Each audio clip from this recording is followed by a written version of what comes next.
Good evening and welcome to SOC TV and the Spot On Hose and Fittings Clubhouse on this amazing Tuesday afternoon. Welcome back to the Clubhouse and Happy New Year to all of our viewers. And I'm your host, Anthony Telfer, and it's an absolute pleasure to bring you edition 113.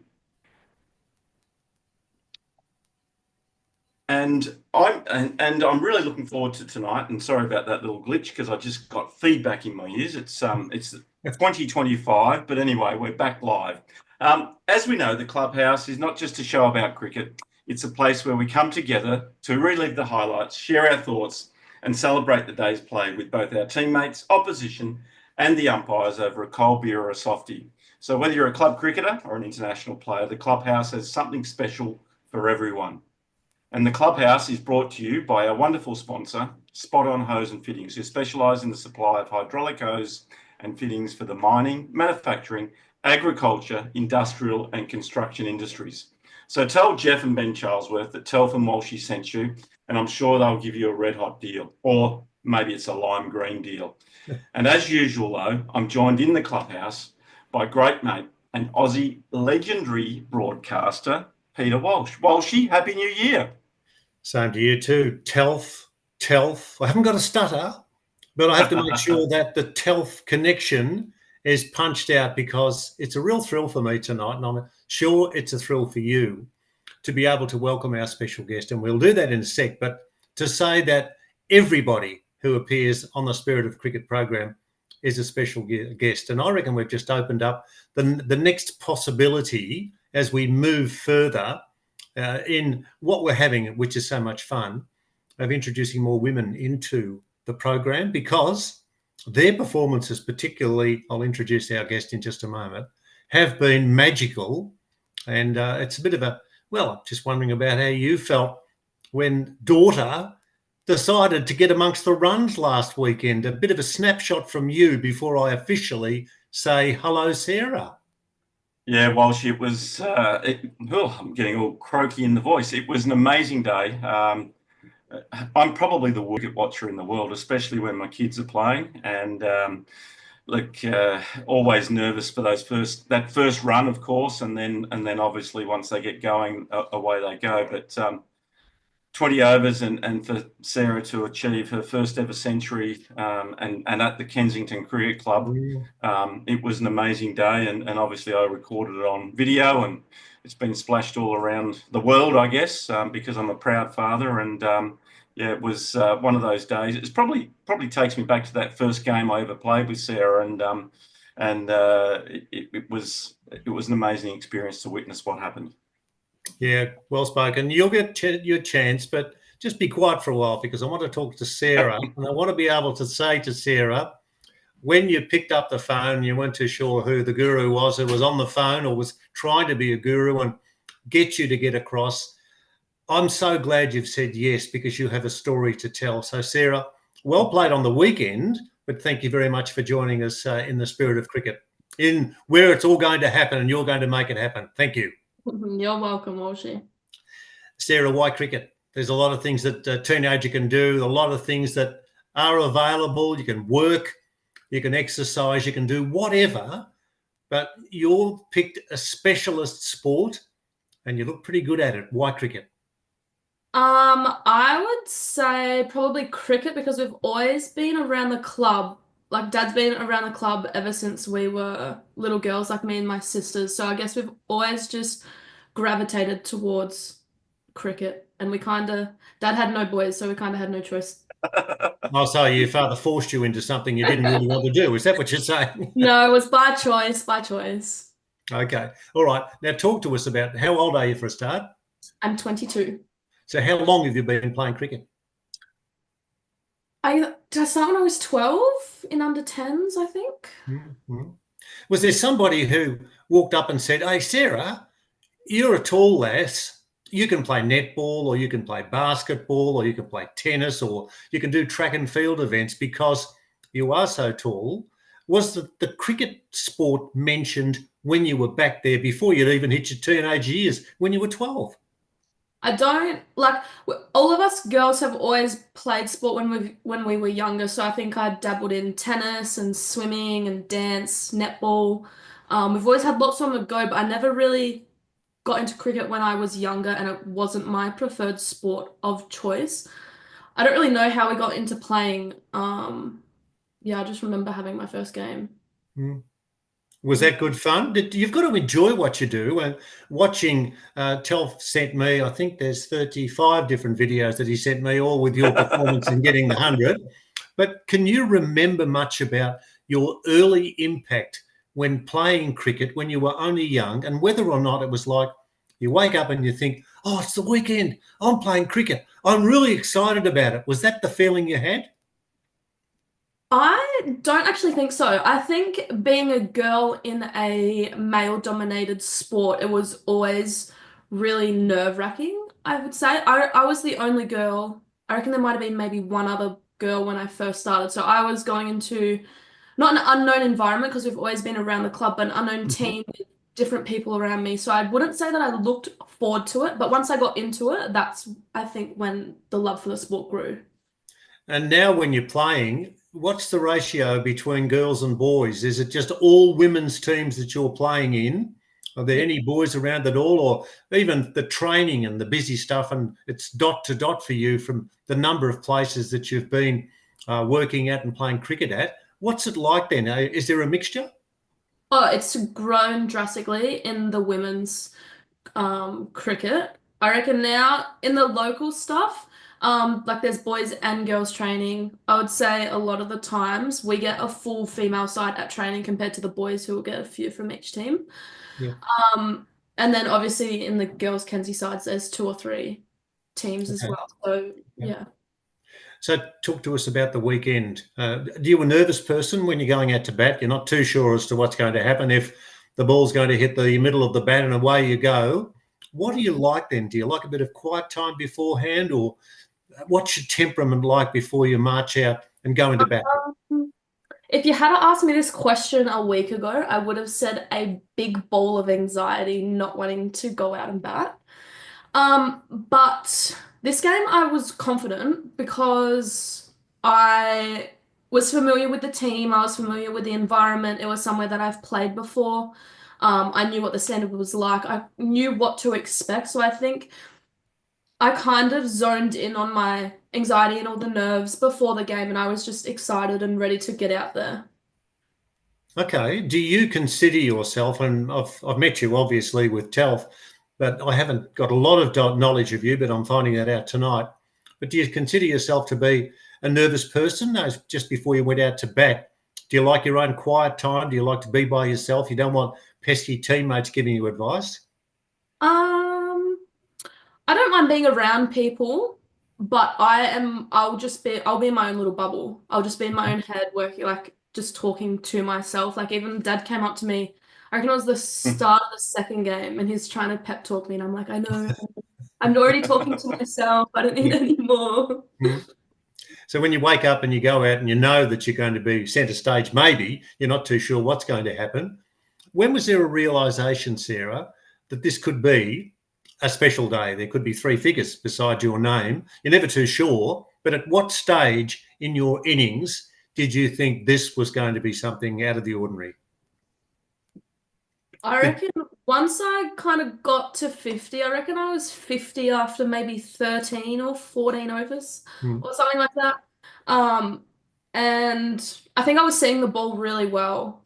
Um, and then that's why I was like, if I start teeing off now, there's not many overs left. I reckon I might be able to turn this 50 into 100. hmm. How many wickets did you lose whilst you were out there? I'm just wondering about relationships with your batters at the opposite end, as to talking to them and them being aware as to what your plans were. Yeah, so it was me on the opener for pretty much the whole game, and then she got out. I was with one other batter, so I reckon we only lost two wickets. But for majority of my innings, I was with the same batter, so I think that helped a lot as we're able to settle in together. You're not afraid to put the ball in the air either. If it was there to be hit, you gave it a few tonks, didn't you? Yes, if you're gonna give me a juicy full toss on my legs, I'm gonna spank it. How many sixes did you hit? I don't think I hit one. Maybe a few one bounce fours, but I Yeah. don't think any sixes. No. Now, you'll have to help me now. When you were playing, were you aware as to just how close you were getting to your score and the score the team was building to try and win the game? I knew the score that the team was building. It was sort of hard to work out because the other batter had also, so the other opener had already posted a good score as well, or alongside me posting a good score. And I think there was a few byes and wides, so I was in my head trying to calculate, and so I was at 10 overs, and two of the girls ran some water out, and I was like, "What am I on? Like, can you tell me what I'm on?" Because like I'm getting close and I'm trying to work it out, and they're like, "No," and like I'm not a superstitious person, so if you tell me, I'm gonna be like, "Right, what can I do to stay in to get that 50?" I'm not gonna be like, "Oh, I'm so close now, let me throw it away," or let me get nervous and lose my wicket. So I was like, tell me what I'm on. And they just kind of like grinned and they're like, "No, you're getting close." Anyways, it was a few overs later, then I hit my 50, and then the score started getting up there. The other girl, I think she finished on 68. I think so. The score was definitely getting up there. I reckon, made enough runs for the game. So now the to the runs were okay. So this was kind of just like a personal thing now. Yes, yes. And then I was the score was nearly, I reckon it was at like 180 or something. There was 2 or 3 overs to go, and I'm like, surely I have to be getting close. I was so buggered at this point. Yeah. And it was the last over, and I knew if I had yelled out to the team, they would not have told me what I was on. But I think Dad knows I like to know what I'm on. In the local game, they put my score on the board so I can see what I'm on. Right, right. So I yelled out to Dad. I was like, "Dad, what am I on?" And he yells out, he's like, 87. And so I was like, right, what do I have to do here? I was like trying to do the math in my head. So I think the first ball, I think I hit a single or a four or something like that. It was like there was a four and a few singles and twos in there. And then I looked at him again and I was like, what am I on now? Because I was trying to do the math and the maths was not mathing. And he's like, you need two off of one. And then they just moved all the fielders onto the leg side because that's where everything was going.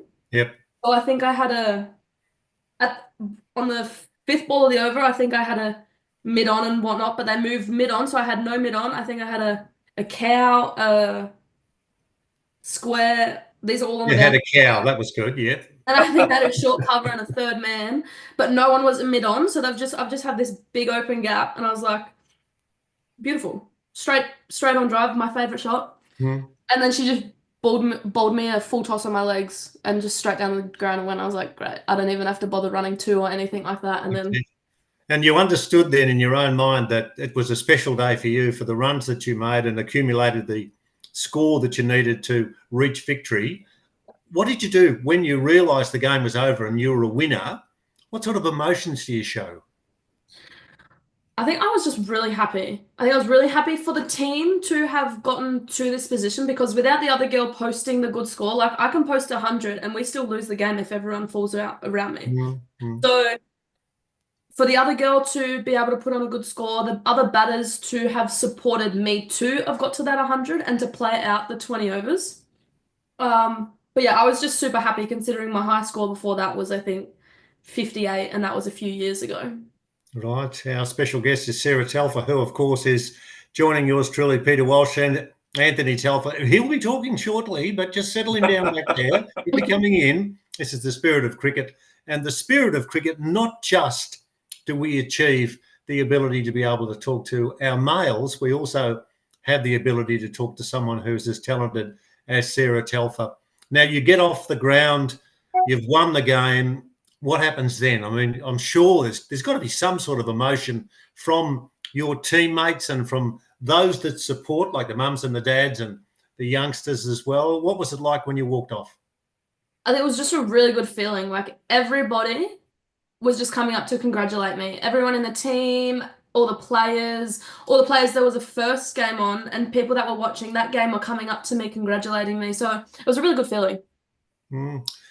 I don't want to jump ahead of myself because you've said you're only a pup, really. 21, did you say? 22. 22. Sorry about that. 22.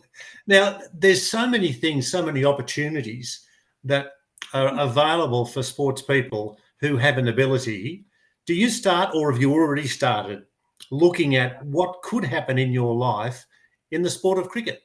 Yeah, so when I reckon 17 or 18, I've been playing a long time. I was playing in Melbourne Premier Cricket, moved to Adelaide, I was playing in the Premier Cricket there. Yes. Then I made it into the state squad. But with the travel, it's really hard to be able to either A, commit to all the trainings, to all the games, to be playing over their Premier Cricket every weekend. And then to B, to be able to have a high quality level of coaching in Mildura to be able to make these Yes. squads. Yes.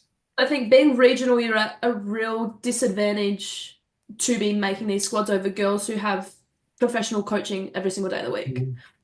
So I didn't get into the team, but I was really fortunate to be part of the squad. And then I opened up my own business and I kind of just prioritized that for a few years. And I fell out of love. I was only playing local cricket and I fell out of love playing. Like I wasn't looking forward to playing. I didn't want to rock up on a Friday night and play. I just was really dreading it. So I think the year before, I reckon I played that full season and I played one game of the season last year. And I was like, I really am not enjoying this. I have to stop. So I stopped it for a year. And then I had a conversation with one of Dad's friends who told me, like, Sarah, because I was really lost. I was like, I don't know what to do. I don't know what to do with my career. I don't know what to do with my life. Like, what do I do? And I went to him and he was like, if I had started a sport and been doing it for 10 years and be really, like, have all the skills and everything come automatically, I would not give that up. Like, you're in your prime now to be giving cricket a crack instead of focusing on your career. Like you can go to uni later, you can get a job later, but when you're later in life, you can't, like your body just can't play to the standard that you are Yeah. right now when you're Understood. prime. Understood. So I was like, you know what, I'm actually gonna go back to cricket and I'm gonna give this a crack. So since that conversation, I was like to Dad, right, I want to go back to playing cricket. I want to go back to playing a high level. I want to do all the trainings. I'm ready to commit. I'm commit to the travel, commit to the trainings. I want to take this as far as I can take it. So that's what I'm doing. There's been a lot of coaches, and Telf was talking to me about them today, and some of the names I'm not familiar with, but then when I see Jamie Siddon's name jump up, I think, well, he certainly has the abilities to be able to not only pass on those bits and pieces that you require to take on board. Do you like being coached? All coaches, I'm sure, would be different. So you've got to work out what suits you when the message is passed on. Yes, I agree. I love being coached. Not by my dad. Anyone else? They could have the same two bits of information, but it comes from my dad. I'm not listening to it. Yeah, it's a good. I like that. Yeah, we'll use that again. Yep. So yeah, I love being coached. I love having coaches. I think in Mildura, it's hard to have someone that's committed to only just cricket, like that's their profession. So we're working alongside a really, really awesome coach at the moment. His name's Gio, and he's based out of South Africa. South Africa, Gio Colucci. Yes, that's who we're working with at the moment. Now, that's an interesting one, and thank you for sharing that. How do you work with someone who is on the other side of the world, speaks a different language, has got a name that's hard to pronounce, Gio Colucci, and yet you're on the front foot and you're saying, Sarah, with passion, he is so important to you from the learning point of view? How does he get the message across? What's so special about and Gio? I would say he doesn't just focus on the batting. So every coach that I've had in the past has just focused on the technique, just focused on the skill, just focused on how to score runs or how to get wickets. Gio flips that on its head and he focuses on a lot more on the mindset of the game, the how-tos, the what's stopping you, the mental blocks, the processes you have to put in place to be able to score the runs. So I think that would be the main thing that is really, really awesome, especially for me to be able to work through and break down gameplay and mindset. And it's not just skill. We do work on skill. It's shared, like we do both things. But just being able to break that down, I think is really beneficial. How did you get to know him? Through my father. Oh, okay, that's good. Dad's good for some things. That's good. I think Yeah. Dad did some coaching with him, I think maybe last year, and then Dad's like, right, I've got this cricket coach who's really good. I'm gonna hook you up with him. So that's Yeah. I haven't asked you about occupation, but you said you did work, and I know that you had issues, not with work, but with health, and of course when COVID came along and injuries. Are you okay now? yeah, yeah. Injuries? What happened? Injuries. With COVID, was there something after COVID there where you said you stopped playing cricket? The lack of enjoyment might have been something, but there's no problem at all with your body wanting to do what you wanted to do? I don't think so. Am I forgetting something, Dad, that I have? No, not really. No, I just don't think so. No, I think I just literally just fell out of love with it. I really wasn't enjoying it. And my biggest thing is I want to be happy and I want to do something that I enjoy. So if I'm not enjoying something, why would I take time out of my week to be going to Yeah. that when I can go and do something that I want to do? No, that's very true. I mentioned earlier on, Sarah, about dot to dot and about the number of places that you have to go. And Mildura's a beautiful spot. We had a wonderful time up there with the cricket recently, but it is a fair distance away. Is it the tyranny of distance? Will there be a time when you have to make a call if you continue on with the way you're going and move to say, a capital city, maybe just like Adelaide? Mhm, mhm. It's definitely in the conversations now. There's just so many different factors that are coming up to like that. I have to pick my life up and move it to Adelaide or somewhere. Yes. Adelaide. It's definitely in the conversations, but I think if I want to get to that high level of standard, like right now, I'm just traveling on the weekend. So I'll play Friday nights, travel on a Saturday night, play Sunday, travel home Monday. That's 3 days, Mm. 2 nights that I'm away from home. But that doesn't include the trainings that I'm missing out on or the coaching that I'm missing out on. So I think if I want to take it to that next level, yeah, I will have to move, whether it be 6 months, whether it be a year, whether it be 2 years. It just depends either how fast I want to fast track it or what ends up happening with my game. Have you got a manager? No. No, that will happen eventually, though. You've got a My certain. dad? No, but I'm being serious because there will come times now when you're producing the goods, and the Australian women's cricket team are just about ready to take on the one-day arena, the Test cricket arena at the MCG, and it's just so exciting. And I'm not pushing you. I'm not pushing your barrel. You've got to produce what you want to produce. But if you wanted to become someone that was under the nose and under the eyes of selectors for Australian women's cricket down the track, you've just got to start doing things straight away and continue, haven't you? Yeah, I agree. And what about Mildura? How important has that been from your point of view, Sarah, in being about the place and shutting down your weekends? I wonder if have you got a life away from cricket? I do. I have a partner and I have puppies and I have family and I am boxing. So I'm pretty busy outside of cricket. Cricket just takes up majority of my time. Yeah, but it could take up a bit more of your time if you continue the enjoyment. Good, and I hope so. I hope in my future it does take up a lot more of my time. And just a quick one before we move on now. The fact of having teammates around you that you respect and they respect you, it sounds like it's a very happy environment from your point of view, and that's just so special.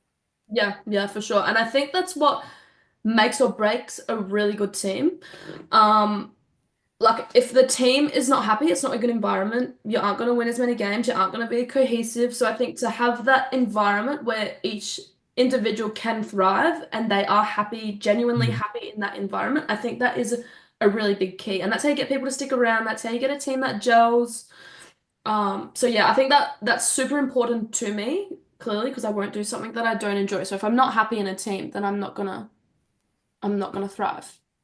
And you're surrounded by good coaches, plural. It's not just the one person. I'm sure there's a lot that would always be trying to help out. Yeah, for sure. Now, let's just wrap it up now because I want to go back to Telf on the way through. When we talked about having a life, I'm being deadly serious here because you're talking about Friday night, Saturday, Sunday, it's cricket, it's cricket, it's cricket. It's wonderful that you love that, but you've got to have something that takes you away. I don't know, you get onto Netflix or you get onto Spotify or you do all those crazy things and you walk around with a mobile phone that you never put down. Are you into social media and all that? Yes, I love it. I wouldn't be a 22-year-old if I didn't like social media. Are you allowed to have a mobile phone in the change rooms? No, so that's one thing that I really liked. So the game that we just played, we played two T20s on the weekend. Mm-hmm. And from 12 o'clock until I picked up my phone at 8 o'clock, no phones. So that everyone was talking to each other, everyone was talking about the gameplay. Yeah. Yeah. It was like I really like that rule that they have set, and I think it's set with a purpose. It's not just like to be a pesky man and be like, no phones, no No, phones. that's a good No point but too. I think there's a genuine reason as to why they are saying no phones. Mm. And the surrounds that you've got there, Mildura seems to suit you. You seem to be enjoying that sort of a lifestyle, and that'll continue for as long as it's necessary. Yeah. Okay. Now, the final thing, I just want to just go back to your century. Did you do everything right? Could you be a better batter out there? Was that just the complete performance from you? And if there's a weakness in your system, you talk about a ball that's being bowled outside leg stump on the full and you can smack that through mid wicket, that's fine. But is there anything that you would like to concentrate on the next time you get onto Gio Calusi and make you a better player? Yes, there's always things you can improve on. Everyone up, like from the bottom of the ranks up to the very top, can always improve. So I think the moment you stop improving or having something to work on is the moment that you should stop. To me. But I don't want to give away my weaknesses because what if Yes, you can. You won't tell anyone. Just what if whisper the to it. oppositions are watching? There are definitely things I want to work on. We're working through some things right now, focused on my bat flow and my technique. So the way the bat moves in the air. For a lot of my shot, like we're working, I think we're specializing on the pull shot now, but to do with your bat flow from start to finish. So a lot of it is right now, I have really good timing. But if you take the really good timing out of it, you will skim over the ball or edge the ball because my bat face is turning over too quickly. So we're working on keeping the bat face open. There are certain shots that I'm not strong in, so I'll improve, like work with Gio to improve on them. And I'm sure he'll find things along the way that he can help me improve on. Do you play the ramp shot? No, I've tried it ever since I saw those videos of Sam playing it. I tried it at training, but I really cannot coordinate it. I would lose my wicket. And well, it's different, isn't it? And look, the excitement that's being generated by Sam, who got out there and smacked the bum man around for a while, and then unfortunately he couldn't play on the last day of the test. But it's just, we can never ever know, Sarah, what the next trick will be. Yeah, I agree. I reckon he's turned the game on its head and is bringing in something totally different. Okay. You get the final word and then we'll go to Telf. But if I was to say to you now, if I gave you a crystal ball and handed it to you and I said, look into the crystal ball, if we were to have this interview in 12 months' time when we were moving into 2026, what would you like to tell myself and our listeners to Spirit of Cricket and our viewers to Spirit of Cricket that you'd achieved that would bring a smile to your face in 2025? In 2025, I would like to achieve making it into the ones, consistently playing in the ones and scoring, or like I'm not just there to field and whatever, and probably to make it in some sort of squad, whether it be a state squad or any type of squad, moving in that direction, I would say. But you've got those goals, you've got those thoughts in mind. Yes, for sure. Well done. All right, Sarah, thank you. Now, I'm sure that Anthony, who do you call him Dad or Pa or Pop or what? Dad. You still didn't say that with much. My dad. Right. So it's a pleasure to be able to have a chat with you, Sarah. As I said, I've had I've had the good fortune to meet you when we were up in Mildura, and you've set yourself a significant standard. You're very well looked after, and obviously you have cricketing fraternity watching with expectation now and anticipation about someone who's cruising along quite nicely. But I bet you if I took you down to the Murray, you wouldn't be able to catch a carp the way that I catch a carp when I'm up there. Sarah, thank you. Appreciate what you've done for us tonight. And I'll throw you back to your dad because I'm sure he wants to say a few things. But just a delight. There's so many other things I would have liked to have asked you, but you've done very well. Thank you, Sarah Telfer. You're welcome. Thanks, Walshy. Yeah, and look, thanks for some great questions there, Walshy. I was expecting to be alternating all night, and you've stolen the show completely and kept me out of it, which was good because it was a tough one to do when you suggested it, and trying to interview your own daughter and remaining biased is always tough. But maybe a couple of questions from dad to daughter.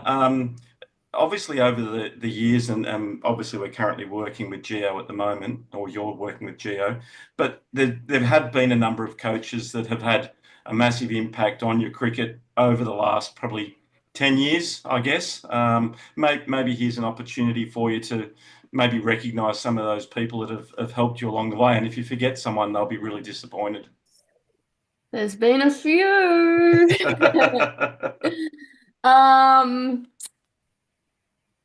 Tark Williamson. Mhm. Local. Mark Cleary, he has worked with me in my bowling when I was young. Jamie Siddons, he was in Adelaide. Don't forget the main man. Come on. My dad. No. Who's the main Remember? man? Fowles. Fowles, yes. Fowles, I'm Sorry.